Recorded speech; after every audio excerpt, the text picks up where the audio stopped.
Iowa State men's basketball appears to have righted the ship, and after the win over TCU and this upcoming game against UCF, it feels like the team is back on the right tracks. But just because you beat them once doesn't mean you'll beat them twice. We're breaking it all down today on Locked On Cyclones.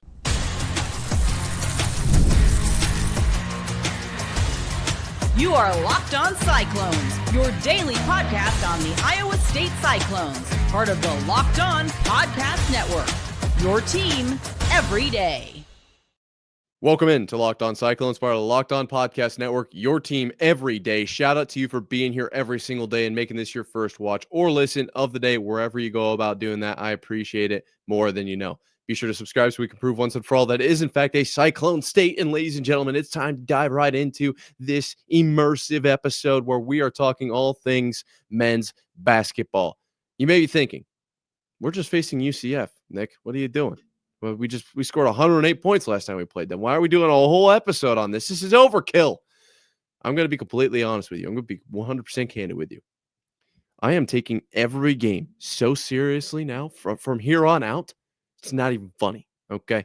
I've seen the comments. I've seen you guys saying, "Oh, I'm not about this whole this super extreme take."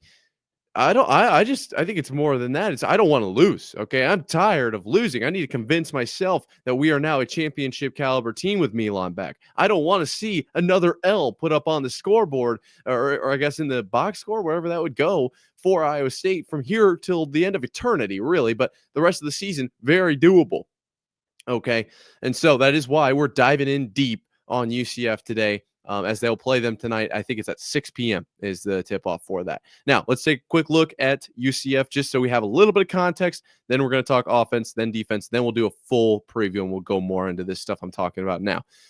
Really quickly, in the last six, since Iowa State last saw UCF, if you include that game, UCF is 1-5 on a 4-game loss streak. Okay, 108-83 against Iowa State, obviously us. Then they beat TCU, okay? Then they lose to Kansas, BYU, Cincinnati, and Baylor. Okay, those are the 4 losses in a row. And we're diving into offense for Iowa State. That means effectively we're talking about defense for UCF. And so to do that, let's take a look at the points allowed in their last few. We're going to include the 108 against Iowa State because, yes, that's an outlier on the high end.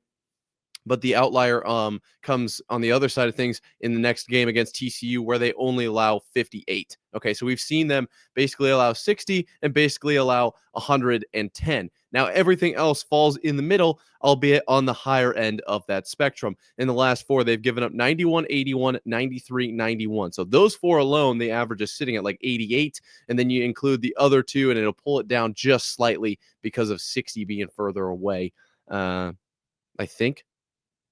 I don't really do the whole math thing, to be completely honest. It should be 20, and 30, I think is how that would even out, and it'd be a slight adjustment. But either way, the point being that UCF gives up, I believe, the most points in the Big 12 at this point. And I don't want to hear a word about the Big 12 being rough at basketball this year. I think we have 5 in the top 11 of KenPom right now. Kansas coming in at 11, and they're a good team. So this defense for UCF clearly has struggled, and Iowa State hasn't really been putting up a ton of points in the last few games either, obviously, outside of their previous game against TCU, where it seems like things may be fixed, and Milan is back. We'll talk about that in a second. They only score 52 against Kansas, which is quite honestly abysmal and unacceptable. And then Kansas State, they score 61, not much better. In the Arizona game, we know where that game kind of landed, but they haven't been scoring like they were early on in the season, which is why I want to talk about this UCF team. 108 points is kind of insane. That's kind of a lot of points. So I'm not exactly sure how this is going to play out. I would have to assume we will see a defensive adjustment from UCF. Okay. Obviously, we'll be on the road here. Okay. We'll be down in Central Florida, and that'll play a factor. But defensively from UCF, I rewatched the tape, and it feels like they just basically were okay with Iowa State scoring. Didn't make a whole lot of defensive adjustments. These are the numbers I like to look at outside of actual box score. These kind of tell the tale of how the game played out. Iowa State scored 54, exactly half of their points in the paint. 25 points off of turnovers, 18 fast break points, 16 second chance points, and then 24 off the bench. That's not really as important. Why is that important? Points in the paint. It seemed like UCF did not want to get away from man. They were in man a lot of this game, the first game, and Jefferson went for 30. Okay. Now, obviously, that was a big deal. Everybody was talking about it, and I was also saying how big of a deal this is. I'm not downplaying it now, but I am saying if UCF potentially comes in with a different strategy, maybe it's not Joshua Jefferson that goes for 30 and Curtis Jones goes 9 of 10 from 3. Okay. It could change. So that's something we have to anticipate from UCF. Now, it's not to say they only played man. They definitely did incorporate, I think it was a 2-3 zone. It looked like it was kind of funky and it wasn't working very well, but it definitely, it stopped us from scoring a few times. Overall, 40 of 71 on the evening. As far as, second chance points and that rebounding side of things, kind of want to touch on that. 15 offensive rebounds for the Cyclones in that one to a UCF's 11. So slight edge there. 43 rebounds overall to a 29 from UCF. That was this team's kind of thing. Very aggressive, very hustle-esque, if you will. I think we can see that from this team again. Especially after the win over TCU. And we've talked so much about momentum, and we'll probably talk about it more in the third segment. This is an opportunity to use the momentum you've had and to build off of that and to get back to the roots that we've seen. Now, the other side of this that we haven't really touched on is Milan, okay? If you want to look back, take a trip back in time with me to the last time we played UCF. Okay, this came off of the heels to a loss to West Virginia, okay? Remember, the loss to West Virginia was immediately after a win over Kansas at home. Remember this? Over Kansas in a game in which Milan did not play. That was the first time Milan was off the floor for the Cyclones. Then you go to West Virginia, you lose. It's kind of like, how's Iowa State going to bounce back? How are they going to rebound from this? And unfortunately, we talk about, hey, UCF kind of got the short end of the stick there. Okay, this was at a point in the season in which it felt like Iowa State still had a lot of momentum. So you had guys like Joshua Jefferson go for 30. Okay, Keyshawn Gilbert with 21. Curtis with 19. Okay, they still had relatively fresh legs. They had not yet gone through, at this point now, it's been about a month. Obviously, TCU outside of that range. I'm talking about just the area of time in which Milan didn't play. It was about a month. There's a lot of minutes that accumulated over that month, and guys got tired. Okay, so the momentum wasn't the same. But against UCF, it was there. And really, this will be interesting. I'm going to be completely honest. Let's just say it like that because I don't know exactly what's going to happen here. Milan now back in the lineup changes this offense drastically. Not only does he spread out the defense and force them to guard the perimeter, I believe he was 4 of 7 from 3 against TCU, but he also gives Jefferson and Jackson on the inside better opportunities because of that spread out to the perimeter, right? So not only is it creating passing lanes, right? It's giving them actual scoring opportunities on the inside. Jefferson had 30 in their last meetup. Imagine now what could happen. Now, I did say, I don't know what UCF was doing defensively. Felt like they just wanted to go one-on-one and see what would happen. A little bit of a science experiment type of deal. I don't know if that was maybe in best interest of winning the game, allowing things to go the way they did. But either way, how will they respond to a Milan out on the perimeter who can score from anywhere, but just notably from the perimeter? Okay. And then you talk about the offensive rotation. You got Curtis Jones coming off the bench, more sustained firepower from this team, more momentum throughout the course of the game. You want to talk about season, talk about the game, right? We don't have the same lineup. That second lineup is different now with Curtis Jones, who is effectively, as TJ has called him, a sixth starter. Say that 5 times fast. All this to say, offensively, Iowa State has so many opportunities against UCF. And it will largely, of course, be dictated by, do they change their defensive scheme? Kind of hope for the sake of it being close, they do. But also, I hope they don't, and we can see if Iowa State can score 150. That'd be sweet. No disrespect to UCF. It'd just be cool. I just want to see Iowa State succeed. That'd be sweet. But no, I do think UCF Milan coming back to play UCF is going to be a big deal. Something UCF is going to have to change their defensive strategy, not only for that, but just obviously after letting up 108 points in the last showdown. And we'll see what Iowa State can pull up offensively because it has been a little bit of a rough stretch. between, the Kansas State game there. Ugh, I got some in my throat, and the Kansas game. But they can turn around. They absolutely can. Now, defensively, Iowa State has stayed relatively rock solid, and they'll be facing a UCF team on offense. And honestly, I'm just going to leave it there. I'm going to make you watch the second segment. We'll break it down coming up right after this. After the holiday hustle, there's nothing like giving your home a little TLC. I always find that decluttering and refreshing my space helps me get back to a routine. Whether you're tidying up, clearing out, or just want to give your space a new look to start the year, Wayfair has everything you need, all within your budget. I'm currently looking for furniture, and their huge selection makes it easy to find pieces that fit my style and budget. My favorite part, the free and hassle-free delivery, even for the larger items. Wayfair's site was so easy to navigate, and I found everything I needed in no time. Give your home the refresh it needs with Wayfair. Head to wayfair.com right now. That's WAYFAIR.com. Wayfair, every style, every home. We've broken down Iowa State and what they can do on offense there, and more of that was really defensively for UCF. What does this look like in this next game? Well, now here at Locked On Cyclones, part of Locked On Podcast Network, your team every day. We got to talk Iowa State defense. We got to talk about the other side of the ball. This is an interesting one, certainly. Iowa State on defense has been relatively solid this year, and TJ has talked about it on multiple occasions. Okay, against UCF in the first game, they let up 83 points, still kind of a fair amount of points. Then you look at the recent few games for Iowa State, allowing 69 to Kansas, and then 80 to Kansas State, 86 to Arizona. Then you got 61 to Arizona State and 83 to UCF. Make sure I'm reading those slow so I don't get the numbers wrong, because I do tend to read those out of order. If you've seen it, I apologize. My point being, you're giving up a fair amount of points here. And the 83 against UCF, certainly something to look at. But that was an interesting game. The flow of that game was very much shot for shot. And as much as TJ Otzelberger didn't want it to be that, it's kind of what it was a little bit.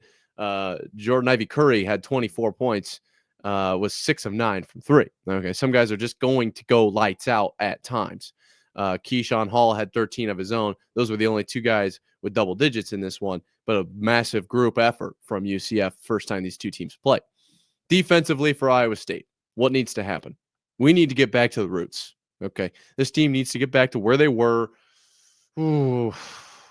say 2 months ago. That's where I would go. Okay, let's get back to beginning of conference play.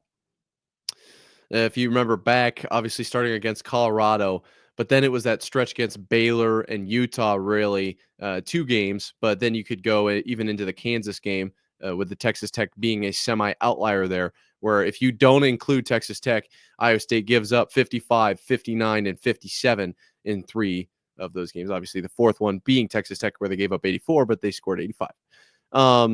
And even against West Virginia, really, they only let up 64 there. So prior to the UCF game, this team was very solid defensively.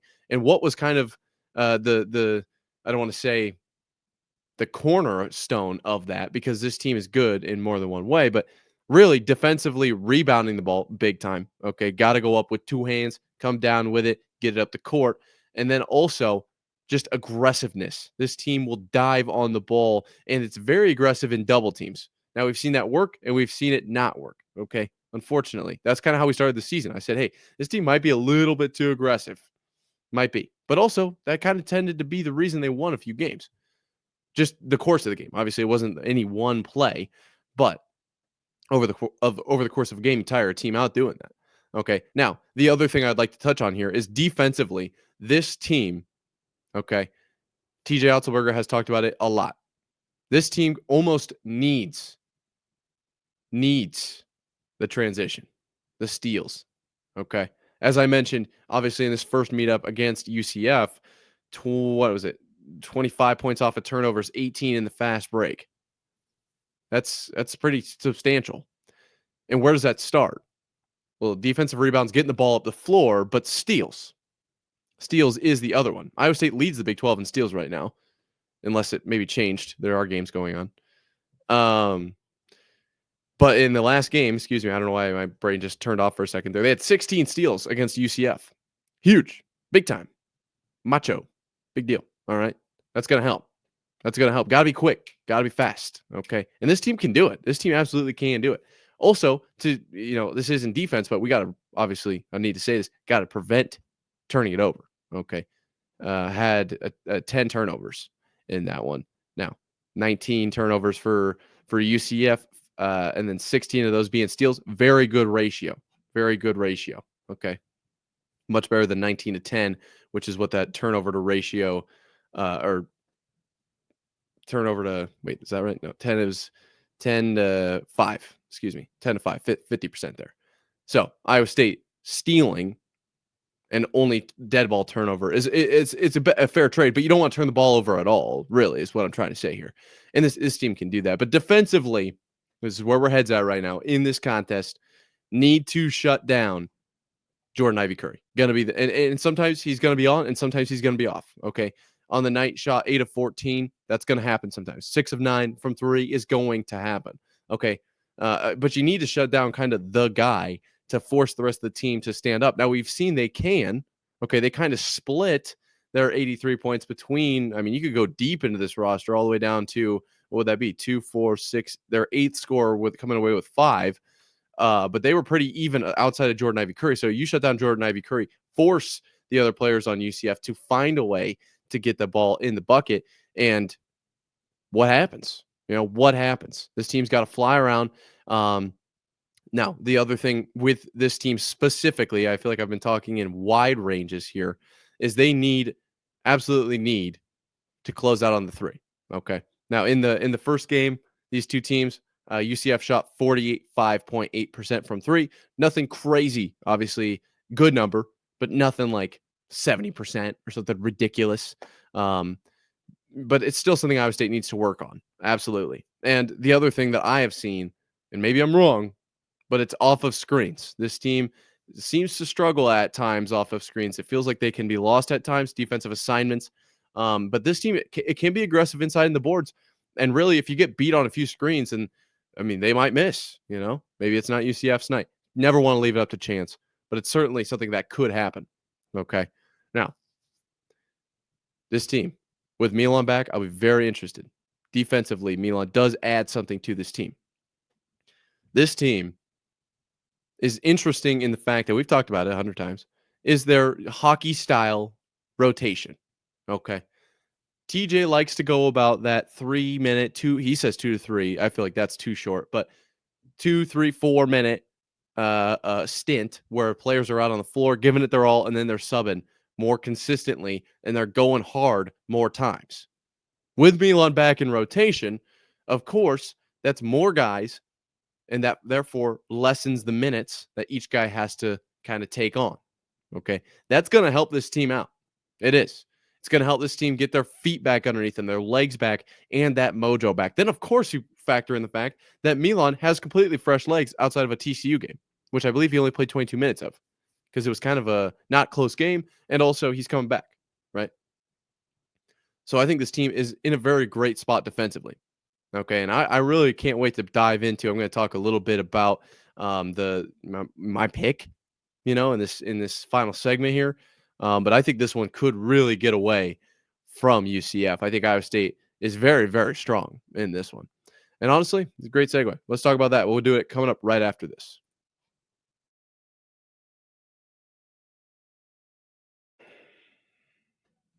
Iowa State, UCF going down tonight, 6 p.m. Big game for Iowa State. You're here with Locked On Cyclones, part of Locked On Podcast Network, your team every day. Let's talk about it. Just a full pick and preview, kind of. We've talked about the offense. We've talked about the defense a little bit more in depth than maybe normal. And now I kind of want to take a bigger picture look at this thing. Second game back with Milan, obviously going to be big momentum-wise. And then we've talked about the remainder of the schedule for Iowa State. This will be on the road at UCF, but then they'll take on Cincinnati at home. And then at Colorado, taking Colorado on at home. Taking Colorado on at home. Then you're at Houston. And that's where it gets like, now we're in the final stretch. So these last 3 games before Houston are kind of that middle. I don't want to say, because it's like right before the home stretch, if you will. That's how I'm splitting it up. Unless you want to put Houston maybe in this part and then split it at Houston, OK State. I don't know if I'd go that, but it's just up to interpretation there.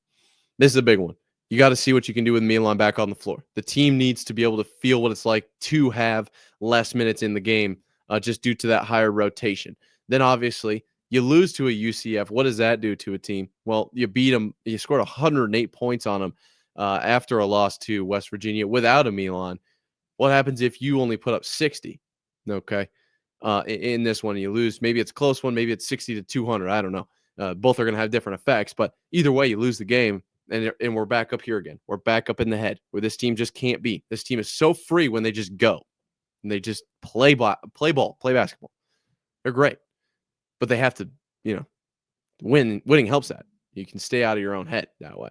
And maybe I was wrong about the noise earlier in the year. That's very possible, but I don't think this team was super all up in the news about it. I'm sure it, seeped in a little bit, and obviously, I'm not going to say it's impossible, but there was just so many things that changed, right? You think of a typical science experiment. The what you do with a science experiment is you change one variable at a time. That's how you do science, the correct way. Okay, so if I have a piece of bread and I put red food dye on it, well, it's got to turn red.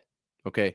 But if I take a piece of metal and then I put blue food dye on it, I've changed two variables. Now we're not even testing the right thing, that's the craziest analogy I may have ever come up with in my life. I don't know where that came from. I'm sorry, but that's what I'm saying here. So you can't say, well, they couldn't handle the top because, well, they lost Milan. That's huge.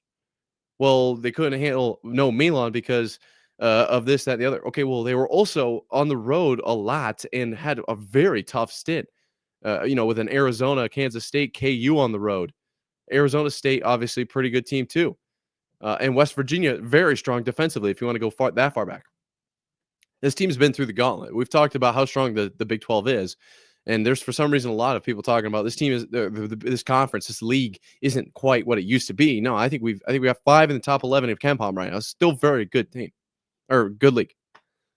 A lot of good teams out there, and that's why I do think that against UCF, this team needs to be ready to go. Need to go into Central Florida with Milan.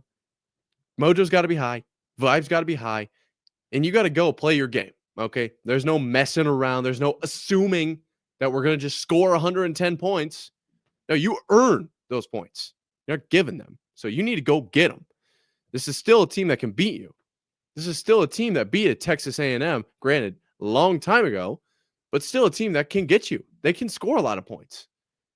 If you slip up offensively, if you have an off night shooting and you can't show up defensively, they can get you. They might. Okay, now my official prediction, having just said that, is Iowa State runs away with this one. I'm probably not going to go over 108, but I'll say 94 to 62. That's probably a horrible answer, but it's what my brain is telling me. Just to consider the fact that Milan is now back, right? The only thing I think is stopping a score like that is if we put our subs in, our mass subs, which is great for the guys that have been seeing multiple minutes, a large increase in minutes over the month where Milan wasn't in. So I hope that happens. And I do think that it's very possible this game comes down to the wire. It's possible it's close. I just, unfortunately, the game hasn't happened yet. I can't tell you for certain what's going to happen here. Okay.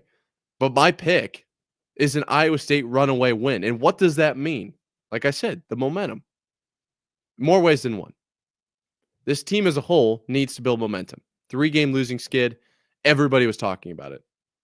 Now, yes, College Game Day did come to town, and I'll talk about that more tomorrow. But still, very low point for the program. Okay.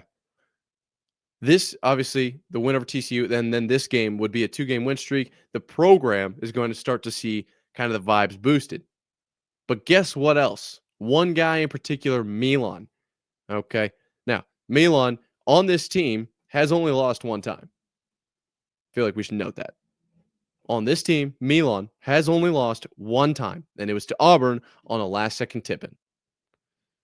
Then he goes out after the TTU loss, or win, TTU overtime win, Texas Tech.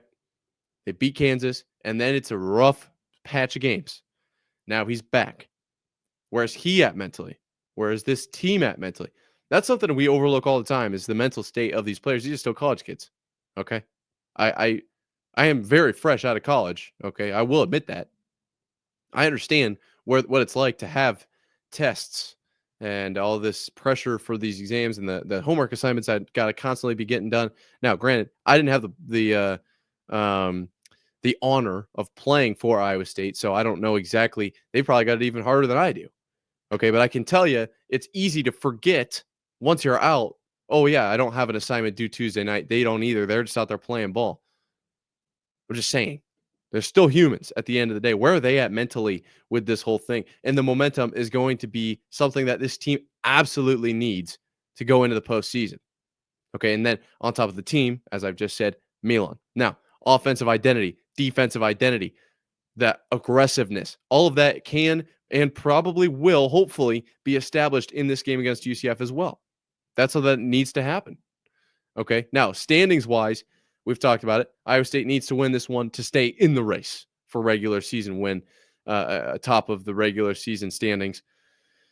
Houston, Arizona at the top right now, and then Texas Tech. Iowa State's currently 3 games back from the lead. And, you know, I don't know if they'll get them. I don't know for sure, but they need a win to do it. So I don't think that's where their eyes are at right now. I know that TJ's got their heads all down and they're all focused in on making sure their daily habits are the best. And maybe we'll do a whole segment tomorrow about TJ and just how strong of a coach he is and what he's doing for this program because it can't be overlooked.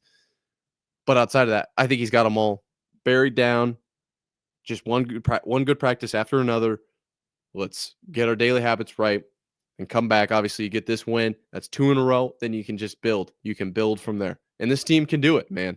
This team can do it, especially with Milan back. I cannot wait to see what this team does. And honestly, I also can't wait to see what UCF does defensively. Like, really. That was a wild game. 108 points. Let me know. What do you think? Do you think Iowa State will score more than 108 points? If you made it to this point in the episode, you're the best. I appreciate you. If you're not subscribed, what are you doing? But yeah, Iowa State definitely, in my opinion, my pick, officially going to run away with the game over UCF. We'll be back tomorrow. I appreciate every one of you guys. Until next time, Cyclone fans. Sayonara.